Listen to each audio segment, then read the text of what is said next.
Bem, vamos começar o programa de hoje falando sobre teatro com a atriz paraense Marita Prado. Marita, é um prazer tê-la aqui. Muito obrigado por ter vindo. Você, semana passada, esteve produzindo aqui a Visita da Velha Senhora, não é? Foi, então, uma experiência muito interessante. Mas, Marita, há uma tremenda curiosidade.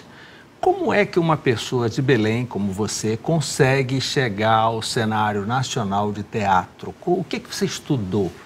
Como é que você conseguiu penetrar nesse mundo muito fechado ainda de atores e atrizes? Eu fiz a escola de artes aqui, de cenografia, né? Um técnico. E aí eu terminei aqui e depois fui lá para São Paulo. Lá em São Paulo eu fiz um curso de bacharelado em artes cênicas. E lá eu já comecei a estudar meus professores, a estar atrás dos meus professores. Então eu ia assistir o ensaio, eu ficava durante o ensaio, eu procurava ler o que eles estavam lendo, ver o que eles estavam fazendo, não só dentro de sala, sabe, mas fora. E aí isso foi me trazendo experiência, eles foram gostando do meu trabalho, uma coisa puxa a outra. E eu consegui caminhos para estar onde eu estou, assim. Mas é muita relação, é estudo, é estar lá. Os ensaios normalmente duram madrugadas, né? Porque ator não tem muito... O horário mais criativo é à noite, assim. Então tem essa questão também, né? A gente vai embora a madrugada dentro, assim. Sim, e como funciona o recrutamento? Por exemplo, numa peça, como é que vai recrutar o ator A, B, C? Quem começa esse processo? Como é feito a organização? Sim, a gente tem várias maneiras, né? Por exemplo, falando da Visita da Velha Senhora, que é um trabalho que eu estou fazendo agora, é quase um casting, porque eles selecionam, vê o texto, e aí eles selecionam os atores possíveis na cabeça. Então, é uma produtora, o diretor junto com o produtor vê o que mais funciona para aquele tipo de personagem, o que ele quer daquela atuação daquele personagem, e ele já tem um pouco a noção dos profissionais da área. E isso é né? o diretor da peça? Normalmente é o diretor, Quando não, que é uma outra vertente, que é o teatro de grupo, que a gente tem lá em São Paulo e tem aqui também, que já são atores de uma companhia, que é um teatro que já tem 5, ou 6, ou 10, ou 3 atores. E que ficam apenas mudando os trabalhos das peças, mas eles trabalham sempre juntos. Sempre juntos, aí varia, né? Então já está determinado que aqueles atores farão todos os personagens. Mas ainda hoje, as companhias de teatro ainda funcionam muito ou é aleatório? Estão soltos no mercado e são recrutados pelos diretores? Olha, eles fazem vários caminhos. Ainda hoje, eles estão no grupo. Só que está muito difícil o recrutamento, né? O incentivo ao grupo. Então, tem muito grupo fechando em São Paulo. Estou falando de São Paulo porque eu estou mais lá, tá? Então, eu vejo... Por falta de trabalho? Por falta de trabalho, por falta de incentivo de leis. Né? A gente tem que todo ano estar... Isso é uma pergunta que também vem na cabeça de todo mundo. Ainda hoje, o teatro no Brasil... Ou melhor, hoje o teatro no Brasil anda com pernas próprias ou precisa de incentivo cultural? Não, é impossível, é praticamente impossível a gente então, fazer teatro. Então não tem nada sem... com bilheteria, tem que ter um incentivo? Tem que ter um incentivo, tem que ter um incentivo. A bilheteria ajuda, claro, né? Porque a gente, além dos incentivos, a gente precisa de um patrocinador, né? E com a economia do jeito que está, é muito volúvel, né? Uma hora a gente consegue, outra hora a gente não consegue, ou a gente está em cartaz por 3 meses, passou 2 meses, o patrocinador fala não dá porque não tem dinheiro mais. Então, as leis são boas. Então começa um projeto, o diretor sai atrás de patrocinador, resolvido o patrocinador e o incentivo, que é o recrutamento do pessoal. Na verdade, vem muito antes, né? Vem do desejo do artista de fazer aquele texto. Então, sei lá, no caso da Visita, a Denise pensou nesse texto há 4 anos atrás. Então, ela fez umas leituras, convidou uns amigos, convidou umas pessoas que ela queria trabalhar, tudo isso sem dinheiro, né? E aí vai juntando pessoas, vai vendo quem que se aproximou mais do que foi possível. Há quanto tempo já está em cartaz a Visita? A gente ficou 8 meses em São Paulo, no SESI, depois Rio de Janeiro 1 mês, depois Curitiba. Estamos desde agosto do ano passado. estiveram aqui em Belém, me parece que agora vão para Fortaleza. Agora a gente vai para Fortaleza, é o nosso próximo destino. Então, dura bastante e o incentivo garante a remuneração desses profissionais durante esse período todo. Sim, sim. Isso é acordado antes, né? Há um projeto que é feito, discriminado, tudo, desde a alimentação... Aí vem outra pergunta. Você fez técnica em cenografia. O que vem a ser isso? Cenografia é um estudo do palco, é um estudo do espaço para que onde a encenação vai acontecer. Então a gente mede tudo, a gente vê onde que o ator pode ficar, a gente vê qual que é a necessidade. Os elementos, os móveis, todos, você que determina. Tudo é a gente que pensa junto com o encenador ou com o diretor da peça. Não há nada que eu construa sozinha, não posso chegar lá e falar, ó, o cenário vai ser esse. Não. E Marita, numa turnê, os mesmos móveis, o mesmo cenário que estava em São Paulo, ele viaja?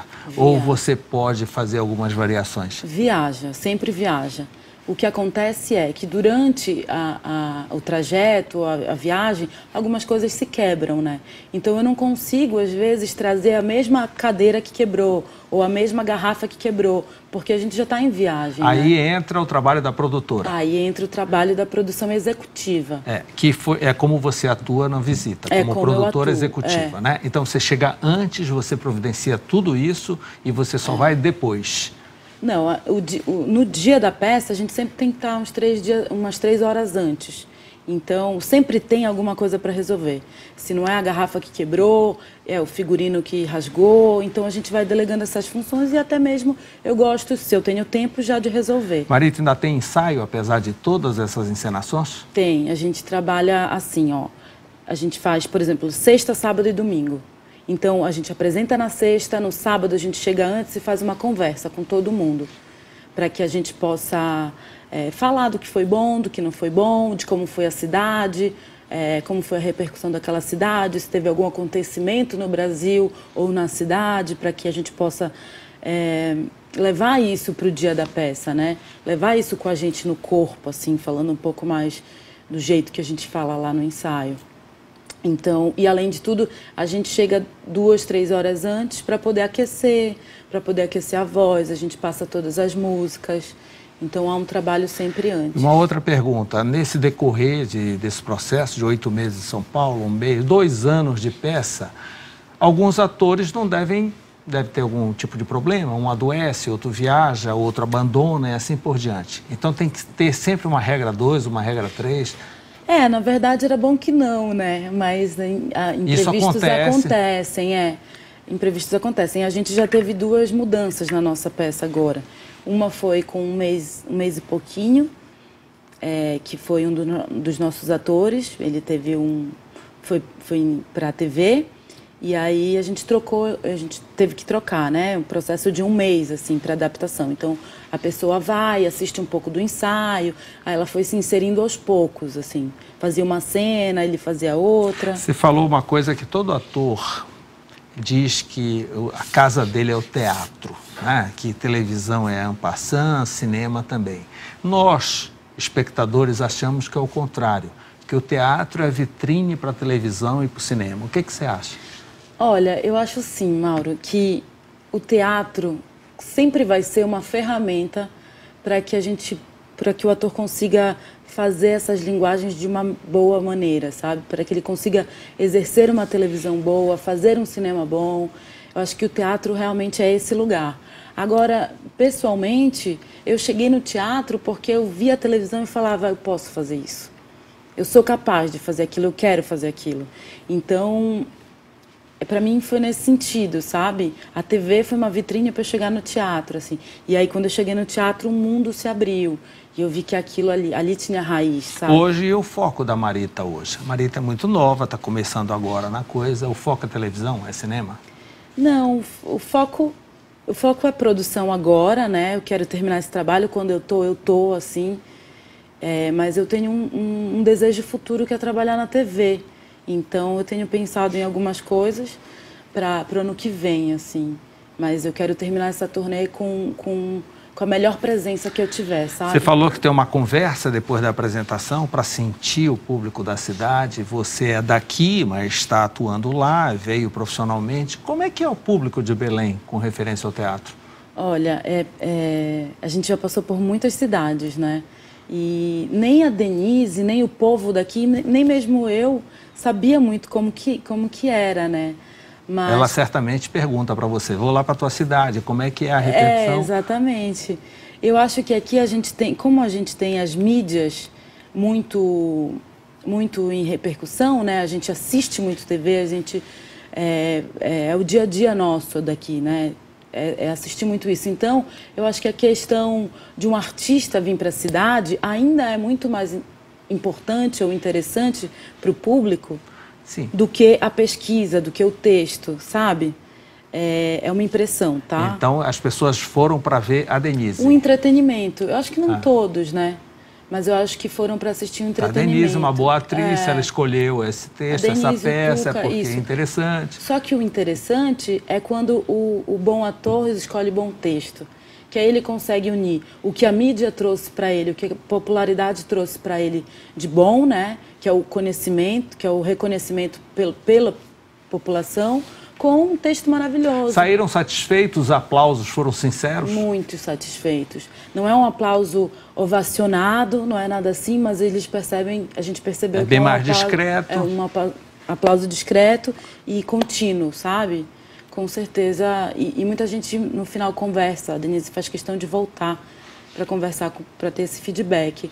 E o nosso feedback foi maravilhoso também. Bem, você como produtora me explica como é a questão de teatro em Belém. Temos um majestoso, que é o Teatro da Paz, que vira mestre, está em reforma, está com problema nisso, naquilo outro. Mas hoje nós temos vários outros teatros na cidade. Vocês ocuparam um teatro do SESI, no Almirante Barroso, recém-reformado. Como é que é essa estrutura? Como é Belém em nível de teatro? Aí eu vou emendar uma outra pergunta. E por que as grandes peças demoram tanto a chegar aqui? Olha, primeiro, né, a primeira pergunta. Os teatros daqui... Eu acho que, por exemplo, o SESI é incrível, né? É um teatro que acolheu a gente muito bem, é um teatro novo, mas eu acho que os teatros esse tipo de teatro está um pouco preparado para receber tudo, sabe? Tanto show quanto peça, que não é ruim, mas a demanda de não vir teatros para cá, de não vir espetáculos, deixa um pouco engessado, né? A estrutura, como se compõe lá dentro, a logística, sabe? Mas não é nada que se preocupar, a gente tem um grande teatro, sabe? A gente pôde fazer isso, a gente concretizou esse espetáculo aqui. E eles receberam a gente muito bem. E quanto à outra pergunta... Por que demora tanto grandes peças chegarem aqui? Ficam na concorrência lá? Eu acho que é simples, né? É tudo muito centrado no Sudeste, né? Tudo muito centralizado ali, as distâncias ali são menores. Fica muito caro vir para cá? Fica caríssimo para vir para cá, porque é estrada, as passagens são caríssimas, a gente chega aqui e não encontra apoiadores, sabe? Não encontra apoiadores locais. Apoiadores locais, É difícil essa articulação, sabe, aqui ainda, porque talvez não tenha esse interesse mesmo. E isso eu estou falando de uma produção com Denise Fraga, né? Eu fico pensando, imagina alguém que não tenha nome, como que é chegar numa pessoa e falar... como funciona em outras cidades? Você falou Curitiba, Fortaleza, tudo é dessa mesma forma? São esses mesmos problemas que você encontra? É dessa mesma forma, Quer dizer, fora São Paulo, você tem problema. O eixo São Paulo-Rio, tudo bem. Sempre vai ter problema, né? Mas são em outros lugares, assim. Mas aqui a gente... Sempre é isso, sempre vai ter Marita, problema. alguém que esteja nos assistindo, vamos dizer, um jovem que sonhe em participar de um teatro, né, de fazer teatro, o que é que você recomendaria? Eu recomendaria seguir o desejo, se for realmente da vontade dele, do coração dele, e estudar muito, ralar. Eu acho que tem uma coisa fundamental para quem escolhe isso, que é o apoio da família. Porque por muito tempo... Não é muito fácil entender. Não é muito fácil entender e é preciso... Eu não sei, a minha experiência foi assim, eu precisei economicamente do meu pai e da minha mãe, sabe? No meu começo, assim. Não é fácil, a gente não consegue trabalhar rápido, a gente consegue estagiar muito rápido.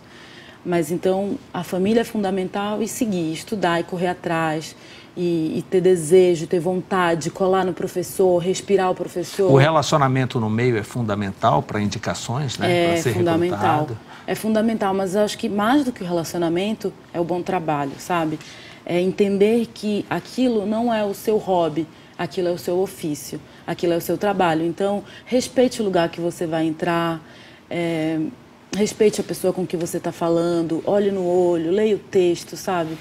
Eu acho que isso é muito mais fundamental do que conversar e falar, me dá um trabalho aí, sabe? Marita, parabéns por a sua força de vontade e você chegar onde chegou. Muito obrigado pela entrevista, pelas informações. Que agradeço. Eu espero que essas informações cheguem junto a muitos desejos de pessoas que gostariam de fazer, mas que encontram todos esses problemas. Eu desejo também. Tá, muito obrigada, obrigado. obrigada. Logo depois do intervalo, Guilherme Cruz, superintendente da Caixa Econômica, estará aqui comigo.